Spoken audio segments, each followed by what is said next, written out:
तो भगवान शंकर को श्रावण प्रिय है। एक कारण कहा कि मंथन में जो विष निकला उस विष का पान किया और भगवान देवताओं ने मिलकर भगवान शंकर का जलाभिषेक किया। दूसरा कारण कहा, माता सती ने शंकर को पाने के लिए श्रावण के महीने में ही सबसे ज्यादा साधना करी है। और क्या करा था माता सती ने?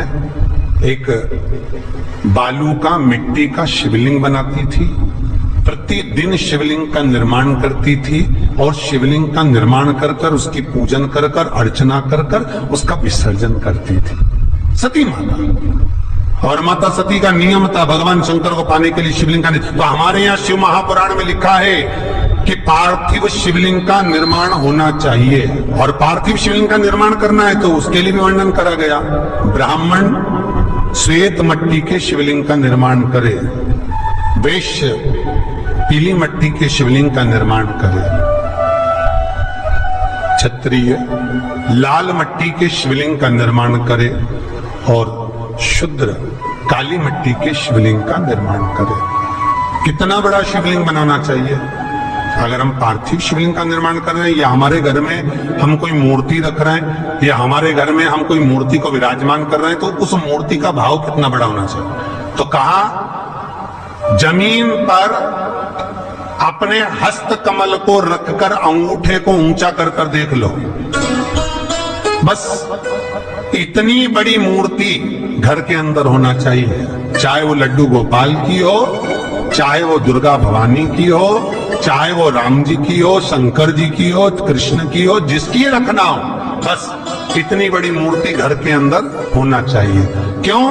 इससे बड़ी अगर मूर्ति होती है तो जैसे मंदिर में सेवा होती है उतनी सेवा की उसको जरूरत पड़ती है, और अगर इससे छोटी मूर्ति होती है, जितनी छोटी होगी उतनी सेवा कम करना पड़ती है। तो मूर्ति जितनी छोटी होगी उतना सुख प्रदान करेगी, उतना सुख, उतना आनंद देगी। पर श्रावण के महीने में यदि आप रोज शिवलिंग नहीं बना सकते तो पूरे महीने में एक बार शंकर का शिवलिंग का, पार्थिव शिवलिंग का निर्माण करना चाहिए, जरूर करना चाहिए। और पार्थिव शिवलिंग का निर्माण कर कर उसकी आराधना, उसकी अर्चना, उसकी पूजन करना चाहिए। नमः शिवाय, ओम नमः शिवाय, ओम नमः शिवाय, नमः शिवाय। पार्थिव शिवलिंग का जब भी निर्माण करें, किसी थाली में या पात्र में, जिसमें भी आप निर्माण कर रहे हैं, उस पार्थिव शिवलिंग को बनाने से पहले उसके अंदर, पात्र के अंदर एक बेलपत्र रखे। बेलपत्र क्या? आपको कथा में कल कहा था, बेलपत्र का वृक्ष माता पार्वती के नयन अश्रु से प्रकट हुआ है, और रुद्राक्ष का वृक्ष शंकर भगवान के नयन अश्रु से प्रकट हुआ है। तो बेलपत्र रखकर फिर उसके ऊपर शिवलिंग का निर्माण करें, फिर उसके ऊपर शिवलिंग, उसका लाभ आनंदित होगा, उसका सुख आनंदित, वो आनंद फल देने वाला होगा। कई लोग सीधे थाली में शिवलिंग बना देते हैं। माता पार्वती के हस्त कमल पर शिवलिंग का निर्माण है महाराज, हस्त कमल सुख देने के लिए। तो भगवान शंकर के शिवलिंग का निर्माण करें। माता सती ने भी किया। यही श्रावण के महीने में माता सती शंकर भगवान के शिवलिंग का निर्माण करती है, पूजन करती है, अर्चना करती है। फिर शाम के समय उस शिवलिंग को मस्तक पर स्पर्श कर कर जलाशय में, कुंड में, जल में, बावड़ी में, कुएं में, तालाब में उसका विसर्जन करती है माँ। दूसरा कारण कहा, सती शंकर को इसी श्रावण में रिझाई थी, इसलिए शंकर को श्रावण अति प्रिय है। कि पहले आती है नवमी, फिर आवेगी एकादशी, देवसोनी। तो भंडारिया नवमी का मतलब क्या होता है?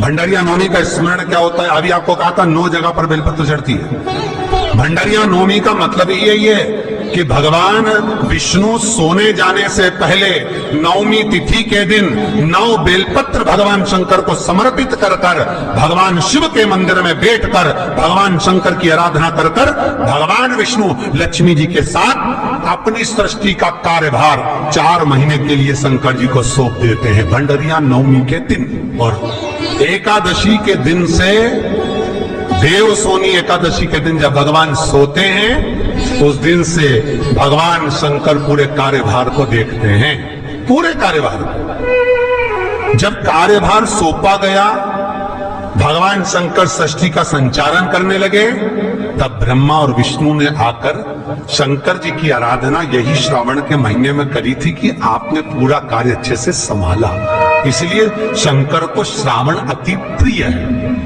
ये तीसरा कारण है शंकर को श्रावण। अब शिव महापुराण की कथा करिए कि शंकर को श्रावण प्रिय चौथा कारण वर्णन करा कि ये कारण भगवान शंकर की आराधना माता पार्वती ने बाल्यपन से करी, खूब करी, खूब दिल से करी। ये कहते हैं कि अगर 1,00,000 बेलपत्र समर्पित कर रहे हो और तुम्हारे पास में अगर वो बेलपत्र नहीं है तो तुम 1,00,000 मत चढ़ाओ, आप तो 1 बेलपत्र, परंतु वो बेलपत्र भी पूर्ण तरह से साफ, सुंदर, सुरक्षित, खंडित ना हो, वो मुझे समर्पित करो। 1 चावल का दाना चढ़ाओ पर वो खंडित ना हो, 1 फल चढ़ाओ वो खंडित ना हो, 1 पुष्प चढ़ाओ वो खंडित ना हो। शिव कहते हैं मेरे हाथों से मेरा पुत्र खंडित हो गया था, उस दिन से मैंने वचन दिया है माता पार्वती को कि खंडित वस्तु स्वीकार नहीं करूंगा और ना खंडित दूंगा। शायद इसीलिए ये चरित्र कहता है कि जिस नारी का गर्भ 2-3 महीना ठहरने के बाद में गर्भ गिर जाता हो, 4 महीना ठहरने के बाद गर्भ गिर जाता हो, गर्भ बच्चा पूर्ण नहीं होता हो, या बच्चा कहीं शरीर के अंदर डॉक्टर कह रहे हैं सोनोग्राफी में कि ये विकलांग है, बच्चे के पांव में या मुख में या शरीर में पानी भरा गया है, ये सुरक्षित नहीं होगा, ये बुद्धि से कमजोर होगा, ये बच्चा ऐसा विकलांग होगा, तो उसी समय पर जैसे डॉक्टर ने कहा वैसे ही एक श्रीफल, और वो श्रीफल खंडित नहीं होना चाहिए, उस श्रीफल पर जो नारी है गर्भ से है, उस नारी का सिर से लेकर एड़ी तक एक लच्छा मतलब मोली मतलब नाड़ा जो हाथ में बांधते हो कलेवा, उसको नाप कर श्रीफल पर भगवान शंकर का नाम लेकर उस स्त्री का नाम और गोत्र बोलकर बांधकर भगवान शंकर के चरणों में ले जाकर रख दीजिए, फिर वो बच्चे की जवाबदारी शिव की हो जाती है, फिर शंकर की, क्योंकि शिव ने माता पार्वती को वचन दिया था कि मैं खंडित नहीं दे सकता। सारे देवताओं के मंदिर में नारियल फूटता है, हनुमान जी के मंदिर में नारियल फूटता है, राम जी के मंदिर में नारियल फूटता है, देवी जी के मंदिर में नारियल फोड़ा जाता है, पर शंकर जी के मंदिर में नारियल नहीं फोड़ा जाता। आखा की आखा दिया जाता है कि पूर्ण दीजिए, बेलपत्र पूर्ण दीजिए, फल पूर्ण दीजिए, 1 चावल का दाना भी दे रहे हो तो पूर्ण दीजिए। उसमें एक और अच्छी बात है, बहुत ध्यान लगाकर सुनिएगा जरा, जितने आस्था चैनल पर सुन रहे हो, यूट्यूब पर सुन रहे हो, फेसबुक पर सुन रहे हो या इस पंडाल में श्रवण कर रहे हो, बहुत सावधानी से ध्यान दीजिएगा।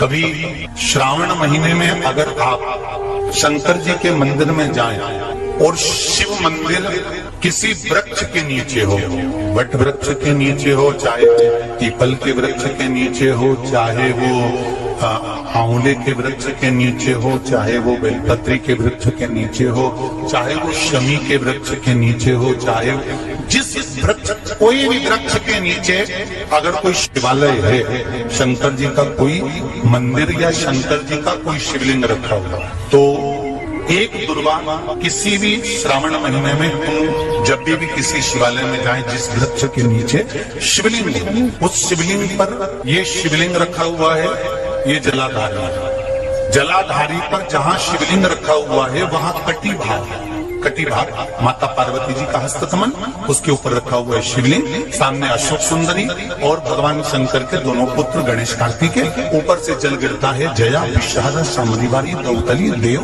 ये भगवान शंकर की 5 बेटियां। तो जो कटी भाग, इस कटी भाग पर अगर मात्र एक दुर्वा समर्पित कर जिसकी किडनी या किडनी लीवर में कोई तकलीफ हो रही हो, या डायलिसिस चल रहा हो तो मात्र एक दुर्वा उस कटी भाग पर श्रावण महीने में समर्पित कर कर उस दुर्वा के 7 टुकड़े कर कर 7 दिन प्रतिदिन सुबह के समय पर उसको चबाकर खा लेने पर या निगल जाने पर धीरे धीरे धीरे धीरे डायलिसिस बंद होने लगता है और किडनी लीवर अपना काम करना प्रारंभ कर देते हैं। एक दुर्वा, कितनी दुर्वा? एक दुर्वा, मात्र एक दुर्वा। शंकर भगवान पर चढ़े हुए जल जब नीचे की ओर आता है, जिस जगह पर जल गिरता है उस जगह पर मात्र एक दुर्वा अपनी कामना कर कर इस शरीर के सुख के लिए शंकर भगवान के जल गिरने वाले स्थान के पास में अवधूतेश्वर महादेव के नाम से रख दी जाती है तो जिंदगी में कभी बड़ी बीमारी नहीं आती। उसी तरह इससे रोग को समाप्त करने के लिए दुर्वा का प्रयोग किया गया। आप लोगों ने पूर्व में जो शिव महापुराण की कथा कुबेरेश्वर बाबा की धरा से करी थी वो आप लोगों को ध्यान में होगा। दुर्वा कैसे उत्पन्न हुई थी, दुर्वा का महत्व क्या है, कितनी दुर्वा चढ़ाना चाहिए, कैसी दुर्वा चढ़ाना चाहिए, दुर्वा की उत्पत्ति कहां से हुई है, दुर्वा तोड़ने के बाद पानी में डालने के बाद फिर हरी हो जाती है, इसका क्या कारण है, दुर्वा गणेश जी को क्यों चढ़ाई जाती है, शंकर जी को दुर्वा किस स्थान पर चढ़ाई जाती है, ये सारी कथा आपको पूर्व में इसी कुबेरेश्वर बाबा के पावन धारा से सुना चुके हैं जो टीवी पर डली हुई है। कभी आपने नहीं सुनी हो तो यूट्यूब पर से दुर्वा शिव महापुराण की कथा आप निकाल कर उसको श्रवण कर सकते। उसमें वर्णन किया है कि इस दुर्वा का महत्व क्या है, दुर्वा का क्या। मात्र एक दुर्वा शिवलिंग पर चढ़े हुए जल जहां से नीचे की ओर गिरता है उस जगह पर मात्र अपने शरीर की कामना करते हुए भगवान से रोग मुक्ति के लिए एक दुर्वा अगर समर्पित कर दी जाए तो कोई बड़ी बीमारी जिंदगी में आ ही नहीं सकती, ग्रहण ही नहीं, मतलब ग्रसित नहीं कर सकती। श्रावण के महीने की श्रावण शिव महापुराण की कथा सुन रहे थे। एक बात दिल से बताना, जितनी सौभाग्यवती माताएं होती हैं ये संक्रांति पर भी 13 चीजें दान करती हैं, 14 चीजें दान करती हैं। बीच में कोई 16 सोमवार का उद्यापन करेंगी तो भी सुहाग की सामग्री देंगी, उद्यापन करेंगी तो भी सुहाग की सामग्री देंगी, कोई कार्य करेंगी तो भी सौभाग्य की सामग्री देंगी। सौभाग्य की सामग्री का दान क्यों किया जाए, सौभाग्य सूचक वस्तुओं का दान क्यों किया जाए, सौभाग्य की वस्तुएं क्यों प्रदान करी जाती है, क्यों दी जाती है, उसका कारण क्या है।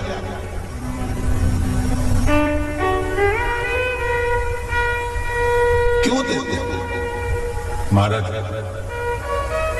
भारत की भूमि की सौभाग्यवती माताओं का एक मन की अभिलाषा रहती है, भारत की भूमि की माताओं की एक अभिलाषा रहती है कि जब उसके प्राण छूटे तो अखंड सौभाग्य धारण करके पति के कंधे पर शमशान पर।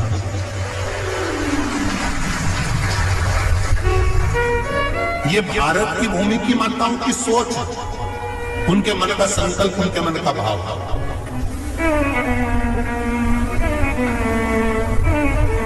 क्यों देते हैं चूड़ी का दान, क्यों देते हैं बिंदी का दान, क्यों देते हैं अखंड सौभाग्य का दान? किस महाराज